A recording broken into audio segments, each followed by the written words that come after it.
ಇತ್ತೀಚೆಗೆ ಕೆಟ್ಟ ಸಿನಿಮಾಗಳ ದುಷ್ಟ ಪ್ರಭಾವದಿಂದಾಗಿ ಬಹಳಷ್ಟು ಜನ ಹುಡುಗರು ಮತ್ತು ಪುರುಷರು ಅನಾವಶ್ಯಕವಾಗಿ ಟಾಕ್ಸಿಕ್ ಆಗ್ತಾ ಇದ್ದಾರೆ.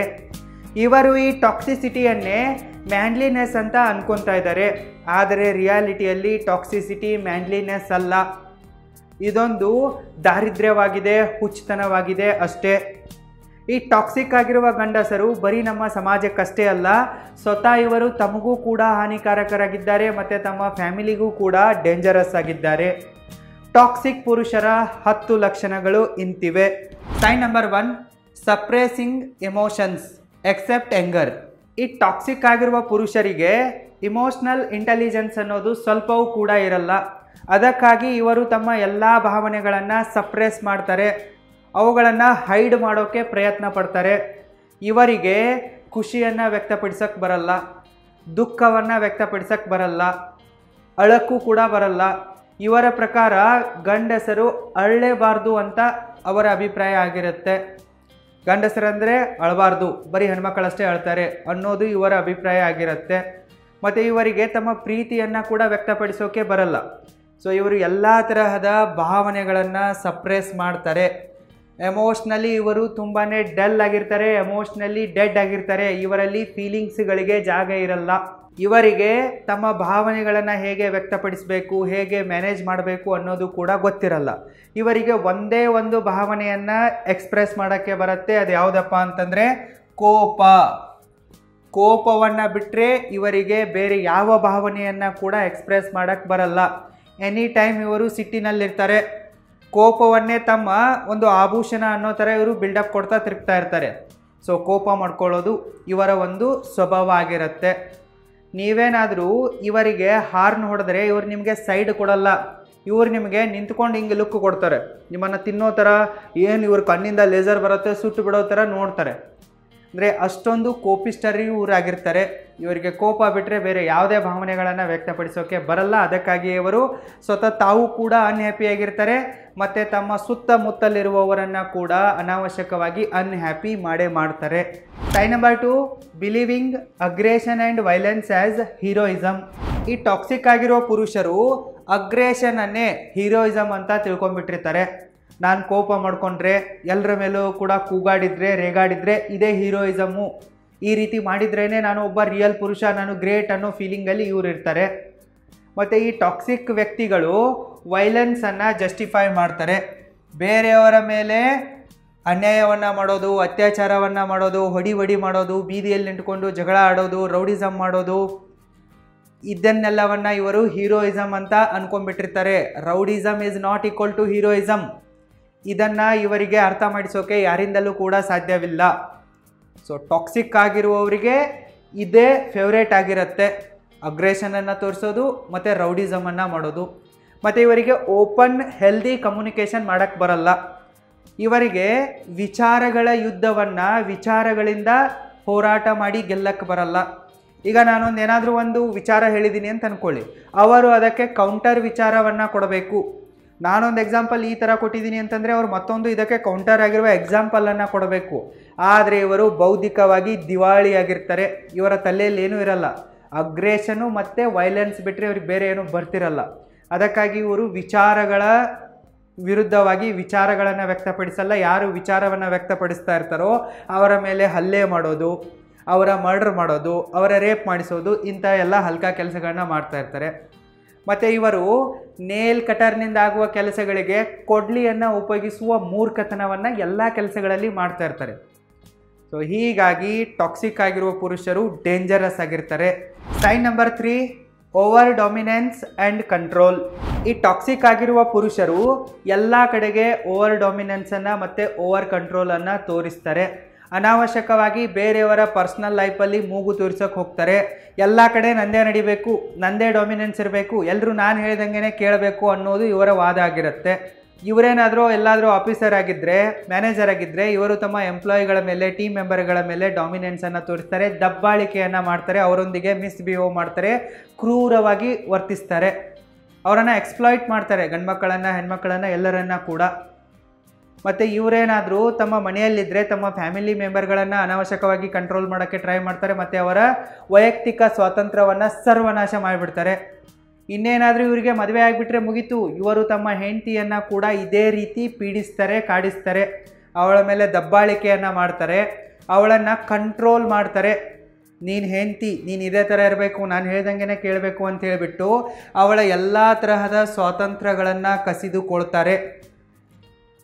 ಇವರ ಹೆಂಡತಿಯನ್ನು ಇವರು ತುಂಬಾ ಗೋಳಿಡ್ದುಕೊಳ್ತಾರೆ, ತುಂಬಾ ಕಂಟ್ರೋಲ್ ಮಾಡ್ತಾರೆ.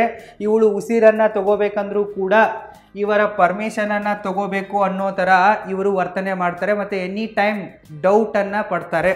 Sign number 4, disrespect toward woman.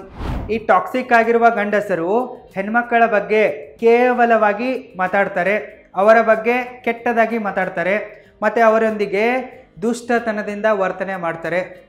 Any time ಅವರು ಹೆಣ್ಮಕ್ಕಳನ್ನು ಅಬ್ಜೆಕ್ಟಿಫೈ ಮಾಡ್ತಾ ಇರ್ತಾರೆ. ಹೆಣ್ಮಕ್ಕಳು ಅವ್ರೇನು ಬಿಡು, ಅವ್ರು ನಮಗಿಂತನೂ ಕೆಳಗೇನೆ ಇರ್ತಾರೆ, ಅವ್ರು ಕೆಳಗೇನೆ ಇರಬೇಕು, ಅವ್ರು ಅಲ್ಲೇ ಇರಬೇಕು ಅಂಥೇಳಿ ಹೆಣ್ಮಕ್ಕಳನ್ನು ಎನಿ ಟೈಮ್ ಇವರು ಪಂಜರದಲ್ಲಿಡೋಕ್ಕೆ ಟ್ರೈ ಮಾಡ್ತಾರೆ. ಮತ್ತು ಇವರ ಒಂದು ಥಾಟ್ ಪ್ರೊಸೆಸ್ ಯಾವ ರೀತಿ ಇರುತ್ತಪ್ಪ ಅಂತಂದರೆ, ಹೆಣ್ಮಕ್ಕಳೆಲ್ಲರೂ ಕೂಡ ಪುರುಷರ ಸುಖಕ್ಕಾಗಿಯೇ ಹುಟ್ಟಿದ್ದಾರೆ, ಸೊ ನಾವು ಅವರನ್ನು ಅನುಭವಿಸೋಕ್ಕೇ ಹುಟ್ಟಿದ್ದೀವಿ ಅನ್ನೋ ಥರ ಇವರು ಬಿಹೇವ್ ಮಾಡ್ತಾ ಇರ್ತಾರೆ. ಮತ್ತು ಇವರು ಹೆಣ್ಮಕ್ಕಳ ಮನಸ್ಸನ್ನು ಗೆದ್ದುಬಿಟ್ಟು ಅವರೊಂದಿಗೆ ಪ್ರೀತಿಯಿಂದ ಮಾತಾಡಿಬಿಟ್ಟು ಅದಾದ ನಂತರ ಅವರೊಂದಿಗೆ ಫಿಸಿಕಲ್ ಆಗಕ್ಕೆ ಹೋಗಲ್ಲ. ಇವರು ಡೈರೆಕ್ಟಾಗಿ ಹೆಣ್ಮಕ್ಕಳ ಮೇಲೆ ದಬ್ಬಾಳಿಕೆ ಮಾಡ್ತಾರೆ. ನೀವೇನು ನಮಗೋಸ್ಕರನೇ ಹುಟ್ಟಿದ್ದೀರಾ, ನಾವು ನಿಮ್ಮನ್ನು ಅನುಭವಿಸೋಕ್ಕೇ ಹುಟ್ಟಿದ್ದೀವಿ ಅಂತ ಹೇಳಿಬಿಟ್ಟು ಅವರ ಮೇಲೆ ಅನ್ಯಾಯಗಳನ್ನು ಮಾಡ್ತಾ ಇರ್ತಾರೆ, ಫೋರ್ಸ್ಗಳನ್ನು ಮಾಡ್ತಾ ಇರ್ತಾರೆ. ಇವರಿಗೆ ಹೆಲ್ದಿ ರಿಲೇಷನ್ಶಿಪ್ ಅನ್ನೋದು ಗೊತ್ತೇ ಇರಲ್ಲ. ಒಟ್ಟಿನಲ್ಲಿ ಇವರಿಗೆ ಫೋರ್ಸ್ಫುಲ್ ರಿಲೇಷನ್ಶಿಪ್ನಲ್ಲಿಯೇ ಮಜಾ ಬರುತ್ತೆ, ಟಾಕ್ಸಿಸಿಟಿಯಲ್ಲೇ ಮಜಾ ಬರುತ್ತೆ. ಇವರು ಇಷ್ಟೊಂದು ಹಲ್ಕ ನನ್ನ ಮಕ್ಕಳು ಇರ್ತಾರಪ್ಪ ಅಂತಂದರೆ ಇವರು ತಮ್ಮ ಗರ್ಲ್ ಫ್ರೆಂಡ್ಗಳ ಮೇಲೆ ಮತ್ತು ವೈಫ್ಗಳ ಮೇಲೂ ಕೂಡ ಅತ್ಯಾಚಾರ ಮಾಡ್ತಾರೆ. ಮ್ಯಾರಿಟಲ್ ರೇಪ್ ಅಂತ ಬರುತ್ತಲ್ಲ, ಸೊ ಅವರೆಲ್ಲರೂ ಕೂಡ ಟಾಕ್ಸಿಕ್ಕೇ ಆಗಿರ್ತಾರೆ. ಸೊ ಈ ರೀತಿ ಹೆಣ್ಮಕ್ಕಳ ಬಗ್ಗೆ ಇವರು ತುಂಬಾ ಕೆಟ್ಟದಾಗಿ ಯೋಚನೆ ಮಾಡ್ತಾರೆ ಮತ್ತು ಕೆಟ್ಟದಾಗಿ ನಡೆದುಕೊಳ್ತಾರೆ. Sign number 5, constant criticism.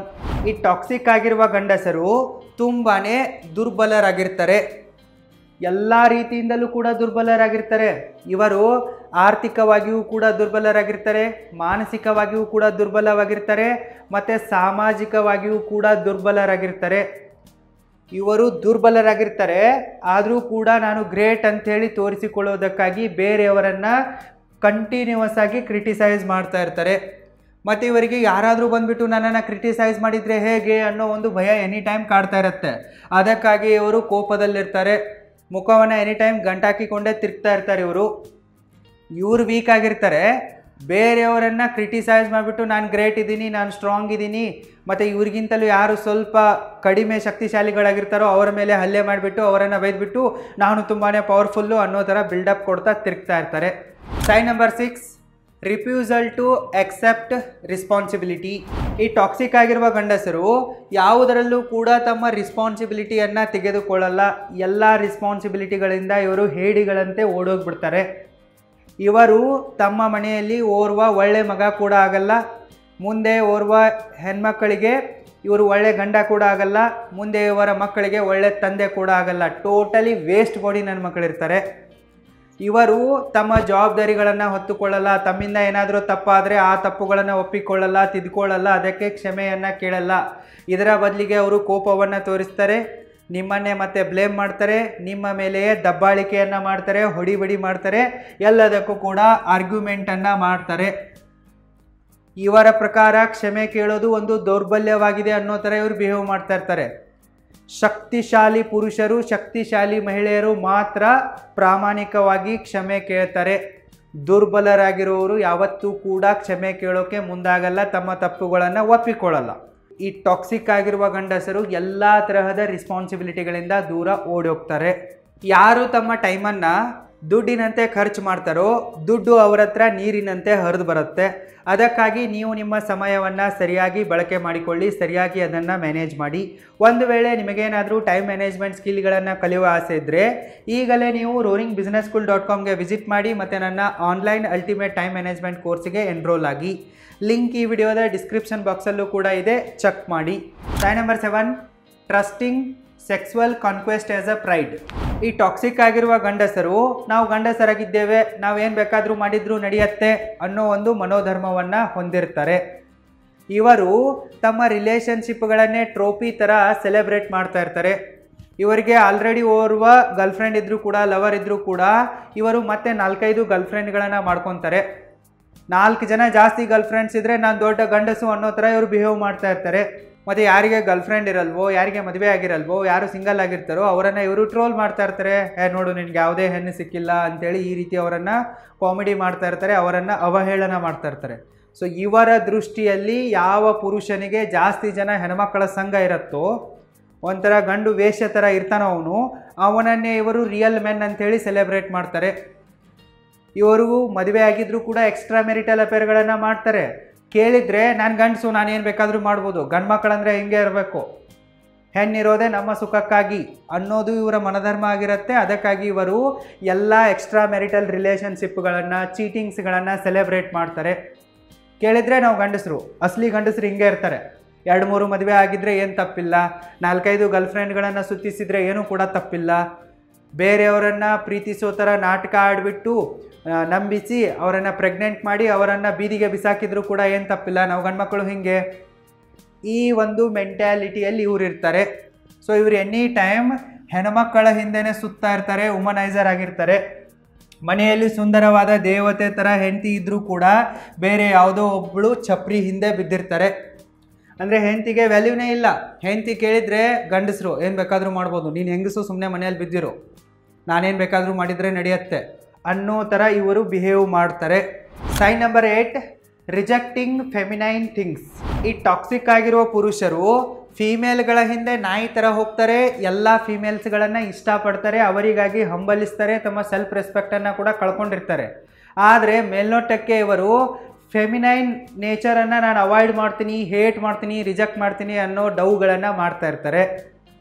ಹೆಣ್ಮಕ್ಳಂದರೆ ಇವರಿಗಿಷ್ಟ, ಆದರೆ ಯಾವ ಹಾಬಿಗಳು, ಯಾವ ಸಂಗತಿಗಳು, ವಸ್ತುಗಳು ಅವು ಫೆಮಿನೈನ್ ಅಂತ ಗುರುತಿಸಲ್ಪಟ್ಟಿವೇನೋ, ಗರ್ಲಿ ಅಂತ ಕನ್ಸಿಡರ್ ಮಾಡ್ತಾರೋ ಅವುಗಳನ್ನು ಇವರು ನಾನು ಹೇಟ್ ಮಾಡ್ತೀನಿ, ರಿಜೆಕ್ಟ್ ಮಾಡ್ತೀನಿ ಅನ್ನೋ ಡ್ರಾಮಾಗಳನ್ನು ಮಾಡ್ತಾ ಇರ್ತಾರೆ. ಉದಾಹರಣೆಗಾಗಿ ಹೇಳಬೇಕಪ್ಪ ಅಂತಂದರೆ, ಇವ್ರಿಗೇನಾದರೂ ಅಳು ಬಂದರೆ ಇವರು ಅಳಲ್ಲ. ಅಳಕ್ಕೆ ನಾನೇನು ಹುಡುಗಿ ಇದ್ದೀನ, ಹೆಂಗಸಿದ್ದೀನ, ನಾನು ಅಳಲ್ಲ, ನಾನು ಗಂಡಸು, ನಾನು ಹಿಂಗೆ ಇರ್ತೀನಿ. ಇವ್ರಿಗೆ ಯಾರಾದರೂ ನೆಟ್ಟಗೆ ಸೇವ್ ಮಾಡ್ಕೊಳ್ಳಪ್ಪ, ಗ್ರೂಮಿಂಗ್ ಮಾಡ್ಕೋ ಅಂತಂದರೆ ಇಲ್ಲ, ನಾನು ಯಾಕೆ ಮಾಡ್ಕೋಬೇಕು, ನಾನೇನು ಹುಡುಗಿನ, ಸೊ ನಾನು ಹಿಂಗೆ ಇರ್ತೀನಿ ದೇವದಾಸ್ ಥರ. ಇದೆ ಗಂಡಸರಂದರೆ ಹಿಂಗೆ ಇರಬೇಕು, ಗಂಡಸರಂದರೆ ಸ್ನಾನ ಮಾಡಬಾರ್ದು, ಏನು ಕೇಳಿದರೂ ಕೂಡ ಇವರು ಅದೇನು ಹೆಂಗಸರ ಕೆಲಸ ಈ ರೀತಿ ಅಂದ್ಬಿಡೋದು. ಈಗ ಕುಕ್ಕಿಂಗ್ ಇದೆ, ಕುಕ್ಕಿಂಗನ್ನು ಯಾರು ಬೇಕಾದರೂ ಮಾಡ್ಬೋದು. ದೊಡ್ಡ ದೊಡ್ಡ ಹೋಟೆಲ್ಗಳಲ್ಲಿ, ರೆಸ್ಟೋರೆಂಟ್ಗಳಲ್ಲಿ ಗಂಡ್ಮಕ್ಕಳೇ ಕುಕ್ಕಿಂಗ್ ಮಾಡ್ತಾರೆ. ಈಗ ನಮ್ಮಂಥವರು ಬ್ಯಾಚುಲರ್ ಆಗಿರೋರು ಕೂಡ ನಾವೇ ಅಡುಗೆ ಮಾಡ್ಕೊತೀವಿ, ಟಿಫಿನ್ ಮಾಡ್ಕೊತೀವಿ, ಇದರಲ್ಲೇನು ತಪ್ಪಿಲ್ಲ. ಯಾವುದೇ ಕೆಲಸ ಇದು ಬರೀ ಹೆಣ್ಮಕ್ಳಿಗಷ್ಟೇ ಅಂತೇಳಿ ಏನು ಬ್ರ್ಯಾಂಡ್ ಆಗಿ ಬಂದಿಲ್ಲ, ಇದನ್ನು ಬರೀ ಗಂಡ್ಮಕ್ಕಳಷ್ಟೇ ಮಾಡಬೇಕು, ಇದನ್ನು ಹೆಣ್ಮಕ್ಕಳಷ್ಟೇ ಮಾಡಬೇಕು ಅಂತೇನಿಲ್ಲ. ಬಟ್ ಇವರು ಈ ಡಿಫ್ರೆನ್ಸಿಯೇಷನನ್ನು ಎಲ್ಲ ಕಡೆ ಮಾಡ್ತಾ ಇರ್ತಾರೆ. ಕುಕ್ಕಿಂಗ್ ಬತ್ತಾ ಹೆಂಗಸರ ಕೆಲಸ, ನಾನು ಯಾಕೆ ಮಾಡಲಿ? ಈಗ ಬಟ್ಟೆ ತೊಳ್ಕೊಳ್ಳೋದಿದೆನಾ, ಬೇರೆಯವರ ಬಟ್ಟೆ ಎಲ್ಲ ಇವರ ಚಡ್ಡಿ ಹೋಗೋದುಕೊಳ್ಳುವಾಗಲೂ ಕೂಡ ಇವರು ಇದೇ ರೀತಿ ಮಾಡ್ತಾ ಇರ್ತಾರೆ. ನಾನು ಯಾಕೆ ಹೋಗ್ಕೋಬೇಕು, ನಮ್ಮಮ್ಮ ಹೋಗಿತಾರೆ, ನಮ್ಮ ಸಿಸ್ಟರ್ ಹೋಗಿತಾರೆ, ಇಲ್ಲ ಮುಂದೆ ಮದುವೆ ಆದಾಗ ನಾನು ಹೆಂಡತಿ ಹೋಗಿದ್ದಾಳೆ, ಅವಳನ್ನ ಎದಕ್ಕೆ ತಂದಿದ್ದೀನಿ, ಇದಕ್ಕಾಗಿಯೇ ತಂದಿದ್ದೀನಲ್ಲ, ಅಡುಗೆ ಮಾಡೋಕ್ಕೆ, ಬಟ್ಟೆ ಒಗೆಯೋಕ್ಕೆ. ಈ ರೀತಿಯಾದ ಮೆಂಟ್ಯಾಲಿಟಿ ಇವ್ರದ್ದಿರುತ್ತೆ. ಇನ್ನು ಮೇಕಪ್ ಮಾಡ್ಕೊಳ್ಳೋ ವಿಚಾರ ಬಂದಾಗಲೂ ಕೂಡ ಹಾಗೆ, ಮೇಕಪ್ ಮಾಡ್ಕೊಳ್ಳೋಕ್ಕೆ ನಾನೇನು ಹುಡುಗಿನ, ನಾನು ಹಂಗೆ ಇರ್ತೀನಿ, ಸ್ನಾನವನ್ನು ಮಾಡಲ್ಲ, ಏನೂ ಇಲ್ಲ, ಮುಖನೂ ತಿಳ್ಕೊಳ್ಳಲ್ಲ, ಹಾಗೆ ತಿರುಗ್ತೀನಿ. ಇನ್ನು ಫೇಸ್ ವಾಶ್ಗಳನ್ನು ಬಳಸೋದು, ಸನ್ಸ್ಕ್ರೀನ್ಗಳನ್ನು ಬಳಸೋದು ಬಂದಾಗಲೂ ಕೂಡ ಆವಾಗಲೂ ಹಂಗೆ ಅಂದ್ಬಿಡ್ತಾರೆ, ಇವೆಲ್ಲ ಹುಡುಗಿರ ಕೆಲಸ, ನಮ್ಮದೇನಲ್ಲ ಅಂದ್ಬಿಡ್ತಾರೆ. ಈಗ ಗಂಡ್ಮಕ್ಕಳು ಕೂಡ ಬಿಸಿಲಲ್ಲಿ ಹೋದಾಗ ನಮ್ಮ ಸ್ಕಿನ್ ಕೂಡ ಟ್ಯಾನಿಂಗ್ ಆಗೇ ಆಗುತ್ತೆ. ಸೊ ಗಂಡ್ಮಕ್ಕಳು ಸನ್ಸ್ಕ್ರೀನನ್ನು ಬಳಸೋದ್ರಲ್ಲಿ ತಪ್ಪೇನಿದೆ. ದೊಡ್ಡ ದೊಡ್ಡ ಸೆಲೆಬ್ರಿಟಿಗಳು, ಕ್ರಿಕೆಟ್ರ್ಗಳು, ಫಿಲ್ಮ್ ಸ್ಟಾರ್ಗಳು ಕೂಡ ಬಳಸ್ತಾರೆ. ಸೊ ಇದು ಸ್ಕಿನ್ ಕೇರ್ ಪ್ರಾಡಕ್ಟ್ ಇದೆ, ಅದರಲ್ಲೇನು ಗಂಡ್ಮಕ್ಕಳು ಹೆಣ್ಮಕ್ಳು ಅನ್ನೋ ಭೇದ ಭಾವ ಇದೆ ಇಲ್ಲ, ಆದರೂ ಕೂಡ ಇವರು ಮಾಡ್ತಾರೆ. ಇನ್ನು ಸ್ಕೂಟಿ ಓಡಿಸೋ ಅಂತಂದಾಗಲೂ ಕೂಡ ಇವರ ಈಗೋ ಹರ್ಟ್ ಆಗುತ್ತೆ. ಇಷ್ಟರ ಮಟ್ಟಿಗೆ ಇವರು ಫೆಮಿನೈನ್ ಥಿಂಗ್ಸ್ಗಳನ್ನು ಹೇಟ್ ಮಾಡ್ತಾ ಇರ್ತಾರೆ, ಅವಾಯ್ಡ್ ಮಾಡ್ತಾ ಇರ್ತಾರೆ. ಸ್ಕೂಟಿ ನಾನು ಯಾಕೆ ಓಡಿಸ್ಲಿ, ನಾನು ಗಂಡಸು, ಬರೀ ಬುಲೆಟ್ ಅಟ್ಟೆ ಓಡಿಸುವೆ, ಸ್ಕೂಟಿಗೆ ಟಚ್ಚು ಮಾಡಲ್ಲ, ನಾನು ಸ್ಕೂಟಿ ಮೇಲೆ ಕೂಡೋದು ಇಲ್ಲ. ಈ ರೀತಿ ಎಲ್ಲ ಫೆಮಿನೈನ್ ಥಿಂಗ್ಸ್ಗಳನ್ನು ಡಿಫ್ರೆನ್ಷಿಯೇಟ್ ಮಾಡಿ ಹೇಟ್ ಮಾಡೋ ಥರ ಬಿಲ್ಡಪ್ ಕೊಡೋದು, ಮತ್ತು ಎನಿ ಟೈಮ್ ಹೆಣ್ಮಕ್ಳ ಹಿಂದೆ ನಾಯಿ ಥರ ಸುತ್ತೋದು, ಇದು ಟಾಕ್ಸಿಕ್ ಗಂಡಸರ ಒಂದು ಮುಖ್ಯ ಲಕ್ಷಣವಾಗಿದೆ. Sign number 9, stubborn refusal to learn and grow. Toxic ಆಗಿರುವ ಗಂಡಸರು ಹಠ ಮಾಡ್ತಾ ಇರ್ತಾರೆ, ತಮ್ಮ ತಪ್ಪುಗಳನ್ನು ಒಪ್ಪಿಕೊಳ್ಳಲ್ಲ, ಹೊಸದೇನನ್ನು ಕಲಿಯಲ್ಲ, ಮತ್ತು ತಮ್ಮ ಲೈಫಲ್ಲಿ ಗ್ರೋ ಆಗೋಕ್ಕೆ ಇವರು ಎನಿ ಟೈಮ್ ಡಿನೈ ಮಾಡ್ತಾ ಇರ್ತಾರೆ. ನಮ್ಮ ದೇಶದಲ್ಲಿ ಎಷ್ಟು ಜನ ರಾಜ ಮಹಾರಾಜರ ಆಳಿ ಹೋಗಿದ್ದಾರೋ ಅದರಲ್ಲಿ ಮ್ಯಾಕ್ಸಿಮಮ್ ಜನ ಟಾಕ್ಸಿಕ್ ರಾಜರೇ ಇದ್ದರು. ಮತ್ತು ಸದ್ಯಕ್ಕೆ ಎಷ್ಟು ಜನ ಈಗ ರಾಜಕಾರಣಿಗಳಿದಾರಲ್ಲ ಅವರೆಲ್ಲರೂ ಕೂಡ ಟಾಕ್ಸಿಕ್ಕೇ ಆಗಿದ್ದಾರೆ. ಕಾಂಗ್ರೆಸ್ಸಿಗರಿರಲಿ, BJPಗರಿರಲಿ, ಯಾವುದೇ ಬೇರೆ ಪಾರ್ಟಿಯವರು ಇರಲಿ, ಎಲ್ಲ ರಾಜಕಾರಣಿಗಳು ಕೂಡ CM PM ಕೂಡ ಟಾಕ್ಸಿಕ್ಕೇ ಆಗಿದ್ದಾರೆ. ಯಾಕಪ್ಪ ಅಂತಂದರೆ ಇವರು ಕಲಿಯಲು ಇಷ್ಟಪಡಲ್ಲ, ಗ್ರೋ ಮಾಡಲು ಇಷ್ಟಪಡಲ್ಲ, ತಮ್ಮ ತಪ್ಪುಗಳನ್ನು ತಿದ್ಕೊಳ್ಳಲ್ಲ. ಈಗ ನಾವು ಹೇಳ್ತೀವಪ್ಪ ದೇಶದಲ್ಲಿ ನಿರುದ್ಯೋಗ ಸಮಸ್ಯೆ ತಾಂಡವ ಆಡ್ತಾ ಇದೆ, ಒಪ್ಕೊಳ್ಳಲ್ಲ ಇವರು. ಎಲ್ಲಿದೆ ನಿರುದ್ಯೋಗ? ಒಪ್ಕೊಳ್ಳೋದೇ ಇಲ್ಲ. ದೇಶದಲ್ಲಿ ಹೆಣ್ಮಕ್ಳಿಗೆ ಸುರಕ್ಷತೆ ಇಲ್ಲಪ್ಪ, ರೇಪ್ಗಳಾಗ್ತಾ ಇವೆ, ಒಪ್ಕೊಳ್ಳೋದೇ ಇಲ್ಲ. ಎಲ್ಲ ಸೇಫ್ ಆಗಿದೆ ಇಲ್ಲ. ಹೆಣ್ಮಕ್ಳು ರಾತ್ರಿ 12ಕ್ಕೆ ಪಬ್ಬಲ್ಲಿ ಕುಣಿತಾ ಇದ್ದಾರಲ್ಲ, ಯಾರಿಗೆ ಡೇಂಜರಸ್ ಆಗ್ತಾ ಇದೆ? ಯಾರಿಗೂ ಇಲ್ಲ. ಹೆಣ್ಮಕ್ಳಿಗೆ ಸ್ವತಂತ್ರ ಕೊಟ್ಟಿದ್ದೀವಿ, ಹೆಣ್ಮಕ್ಳೆಲ್ಲ ಸೇಫ್ ಆಗಿದ್ದಾರೆ. ದೇಶದಲ್ಲಿ ರಸ್ತೆಗಳು ಸರಿ ಇಲ್ಲ, ರಸ್ತೆಗಳಲ್ಲಿ ಗುಂಡಿ ಬಿದ್ದಿವೆ, ಅದರಲ್ಲಿ ಜನ ಬಿದ್ದು ಸಾಯ್ತಾ ಇದ್ದಾರೆ. ಬ್ರಿಡ್ಜ್ಗಳು ಸರಿ ಇಲ್ಲ, ಬ್ರಿಡ್ಜ್ಗಳು ಮುರಿದುಬಿಟ್ಟು ಜನ ನದಿಯಲ್ಲಿ ಬಿದ್ದು ಸಾಯ್ತಾ ಇದ್ದಾರೆ. ಟ್ರೈನ್ಗಳು ಸೇಫ್ ಆಗಿಲ್ಲ.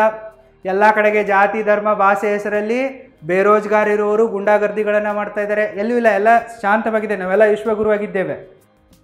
ಸೊ ಯಾವುದೇ ರಾಜ್ಯದ ಮುಖ್ಯಮಂತ್ರಿಯನ್ನು ಕೇಳಿ, ನಮ್ಮ ದೇಶದ ಪ್ರೈಮ್ ಮಿನಿಸ್ಟರನ್ನು ಕೇಳಿ, ಅವ್ರು ಯಾವುದೇ ಒಂದು ಪ್ರಾಬ್ಲಮನ್ನು ಎಕ್ಸೆಪ್ಟೇ ಮಾಡಲ್ಲ, ಮಿಸ್ಟೇಕನ್ನು ಒಪ್ಪಿಕೊಳ್ಳೋದೇ ಇಲ್ಲ. ಬರೀ ಈಗಿರೋರು ಅಷ್ಟೇ ಅಲ್ಲ, ಇತಿಹಾಸದಿಂದಲೂ ಅಷ್ಟೇ. ನಿಮಗನ್ನಿಸ್ತಾ ಇರ್ಬೋದು ಬರೀ ಭಾರತಕ್ಕೆ ಯಾಕೆ ಅಂತೇಳಿ. ಜಗತ್ತಿನಲ್ಲಿರೋ ಯಾರಿಗೂ ಬೇಕಾದರೂ ಹೋಗಿ ಕೇಳಿ. ನೀವು ಅಮೇರಿಕಾದ ಅಧ್ಯಕ್ಷ ಟ್ರಂಪ್ನಿಗೆ ಹೋಗಿ ಕೇಳಿ, ಅವನು ಸ್ಕ್ಯಾಂಡ್ಗಳನ್ನು ಒಪ್ಕೊಳ್ಳಲ್ಲ. ಅವನು ಕೂಡ ಪಿಸ್ಟರ್ಗೆ ಸಪೋರ್ಟ್ ಮಾಡಿದ್ದಾನೆ. ಈಗಿರುವ CM PM ಕೂಡ ಪಿಸ್ಟರ್ ಬೆಂಬಲಕ್ಕೆ ನಿಂತಿದ್ದಾರೆ. ಒಪ್ಪುಕೊಳ್ಳೋದೇ ಇಲ್ಲ. ನೀವು ಹೋಗಿ ಸಾಕ್ಷಿ ಕೊಡ್ತೀನಿ ಅಂತಂದರೂ ಒಪ್ಪುಕೊಳ್ಳಲ್ಲ, ನೀವೇನೇ ತರ್ತೀನಿ ಅಂತಂದರೂ ಕೂಡ ಒಪ್ಪುಕೊಳ್ಳಲ್ಲ. ಸೊ ಒಟ್ಟಿನಲ್ಲಿ ಅವ್ರು ಹೆಂಗಿರ್ತಾರಪ್ಪ ಅಂದರೆ, ಎನಿ ಟೈಮ್ ಕಣ್ಣು ಮುಚ್ಕೊಂಡು ಕುಂತಿದ್ದೀವಿ, ನಮಗೇನು ಕಾಣಿಸಲ್ಲ ಅಂತ ಇರ್ತಾರೆ ಅವರು. ಬಟ್ ಇವ್ರಿಗೆಲ್ಲ ಕಾಣಿಸ್ತಾ ಇರುತ್ತೆ, ಎಲ್ಲ ಕೇಳಿಸ್ತಾ ಇರುತ್ತೆ, ಇವರಿಗೆಲ್ಲ ಹೇಳೋರು ಇರ್ತಾರೆ, ಇವ್ರಿಗೆಲ್ಲನೂ ಗೊತ್ತಿರುತ್ತೆ.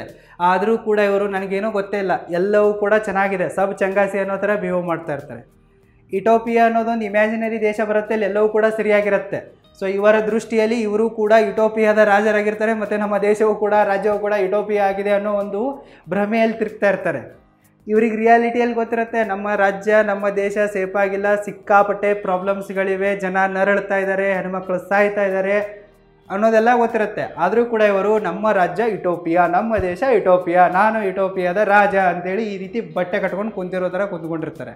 ಸೊ ನೀವೇನಾದರೂ ಇವರಿಗೆ ನಮ್ಮ ದೇಶದಲ್ಲಿ ಈ ರೀತಿ ಆಗ್ತಾ ಇದೆ, ನಮ್ಮ ರಾಜ್ಯದಲ್ಲಿ ಈ ರೀತಿ ಆಗ್ತಾ ಇದೆ, ನೀವು ಇದನ್ನು ತಪ್ಪು ಮಾಡಿದರೆ ಇದು ನಿಮ್ಮ ಜವಾಬ್ದಾರಿ ಅಂತ ಹೇಳಕ್ಕೆ ಹೋಗ್ಬಿಟ್ರೆ ನಿಮ್ಮನೆಯವರು ಫನಿಷ್ ಮಾಡ್ತಾರೆ. ನಿಮ್ಮನೆಯವರು ಶಿಕ್ಷಿಸ್ಬಿಟ್ಟು ತಾವು ಸಜ್ಜನರು, ನಾವು ಗ್ರೇಟು ಅನ್ನೋದನ್ನು ಪ್ರೂವ್ ಮಾಡ್ಕೊಂಡ್ಬಿಡ್ತಾರೆ. ಸೊ ಟಾಕ್ಸಿಕ್ ಆಗಿರುವ ಗಂಡ್ಮಕ್ಕಳು ಯಾವತ್ತೂ ಕೂಡ ಬದಲಾಗೋಕ್ಕೆ ಇಷ್ಟಪಡಲ್ಲ, ಗ್ರೋ ಆಗೋಕ್ಕೆ ಇಷ್ಟಪಡಲ್ಲ. ಅವರು ಅದೇ ಕೊಚ್ಚೆಯಲ್ಲಿ ಬಿದ್ದು ಒದ್ದಾಡೋಕ್ಕೇ ಇಷ್ಟಪಡ್ತಾರೆ. Sign number 10 and last, double standards. ಈ ಟಾಕ್ಸಿಕ್ ಆಗಿರುವ ಗಂಡಸರು ದ್ವಂದ್ವಾರ್ಥದಲ್ಲಿ ಬದುಕ್ತಾ ಇರ್ತಾರೆ, ಡಬಲ್ ಸ್ಟ್ಯಾಂಡರ್ಡ್ಗಳನ್ನು ಮೇಂಟೈನ್ ಮಾಡ್ತಾ ಇರ್ತಾರೆ. ಇವರು ಪಬ್ಲಿಕ್ಕಲ್ಲಾಗಿ ಹೇಳ್ತಾ ಇರ್ತಾರೆ, ಫೆಮಿನೈನ್ ಥಿಂಗ್ಸ್ಗಳನ್ನು ನಾನು ಹೇಟ್ ಮಾಡುವೆ, ಹೆಣ್ಮಕ್ಳನ್ನು ಹೇಟ್ ಮಾಡುವೆ ಅಂತ ಹೇಳ್ತಾ ಇರ್ತಾರೆ. ಇವರ ತಲೆಯಲ್ಲಿ ಎನಿ ಟೈಮ್ ಹೆಣ್ಮಕ್ಳದ್ದೇ ವಿಚಾರ ಇರುತ್ತೆ, ಹೆಣ್ಮಕ್ಳ ಮೇಲೆ ದಬ್ಬಾಳಿಕೆ ಮಾಡೋದೇ ಇವರ ತಲೆಯಲ್ಲಿ ಎನಿ ಟೈಮ್ ಓಡ್ತಾ ಇರುತ್ತೆ. ಇವರು ತಮ್ಮ ಹೆಂಡತಿಗಳಿಗೆ ಹೇಳ್ತಾ ಇರ್ತಾರೆ, ಗರ್ಲ್ಫ್ರೆಂಡ್ಸ್ಗಳಿಗೆ ಹೇಳ್ತಾರೆ, ನೀನು ನಿಯತ್ತಾಗಿರಬೇಕು, ಹಾನೆಸ್ಟ್ ಆಗಿರಬೇಕು, ನಾನು ಹೇಳ್ದಂಗೆ ಕೇಳಬೇಕು, ಎಲ್ಲ ಕಂಡೀಷನ್ಗಳನ್ನು ಹಾಕ್ತಾರೆ. ಆದರೆ ಇವರು ಹಾಕಿರುವ ಕಂಡೀಷನ್ಗಳನ್ನು ಇವರೇ ಫಾಲೋ ಮಾಡಲ್ಲ, ಎಲ್ಲ ರೂಲ್ಸ್ಗಳನ್ನು ಇವರೇ ಬ್ರೇಕ್ ಮಾಡ್ತಾರೆ. ಇವರ ಆ್ಯಟಿಟ್ಯೂಡ್ ಹೆಂಗಿರತ್ತಪ್ಪ ಅಂತಂದರೆ, ಹೇಳೋದೊಂದು ಮಾಡೋದೊಂದು. ನಾನು ಈ ರೀತಿ ಮಾಡುವೆ, ನಾನು ಈ ರೀತಿ ಇದ್ದೀನಿ ಅಂತೇಳಿ ಹೇಳಿದರೆ ಅವ್ರು ಆ ರೀತಿ ಇರಲ್ಲ, ಅವರು ಆ ರೀತಿ ಮಾಡಲ್ಲ ಅನ್ನೋದನ್ನು ನೀವು ಅರ್ಥ ಮಾಡ್ಕೋಬೇಕು. ಎಲ್ಲ ವಿಚಾರಗಳಲ್ಲೂ ಕೂಡ ಇವರದ್ದು ಡಬಲ್ ಸ್ಟ್ಯಾಂಡರ್ಡ್ ಇರುತ್ತೆ. ಹೆಣ್ಮಕ್ಳನ್ನು ಕೀಳಾಗಿ ತೋರಿಸೋದು, ಹೆಣ್ಮಕ್ಳನ್ನು ಬೈಯೋದು, ಮತ್ತು ಇವರೇ ಹೆಣ್ಮಕ್ಳಿಂದ ಈ ಥರ ಹೋಗೋದು. ಸೊ ಒಟ್ಟಿನಲ್ಲಿ ಇವರು ಯಾವುದರಲ್ಲೂ ಕೂಡ ನಿಯತ್ತನ್ನು ತೋರಿಸಲ್ಲ, ಎಲ್ಲದರಲ್ಲೂ ಕೂಡ ಡಬಲ್ ಸ್ಟ್ಯಾಂಡರ್ಡನ್ನು ತೋರಿಸ್ತಾರೆ. ಯಾವ ಪುರುಷರಲ್ಲಿ ಈ 10 ಗುಣಲಕ್ಷಣಗಳು ಕಂಡು ಬರ್ತವೆನೋ ಅವರಿಗೆ ನೀವು ಟಾಕ್ಸಿಕ್ ಅಂತ ಕರಿಬೋದು. 1-2 ಸರ್ತಿ ಕಂಡು ಬಂದರೆ ಅವರು ಟಾಕ್ಸಿಕ್ ಅಂದಂಗಲ್ಲ.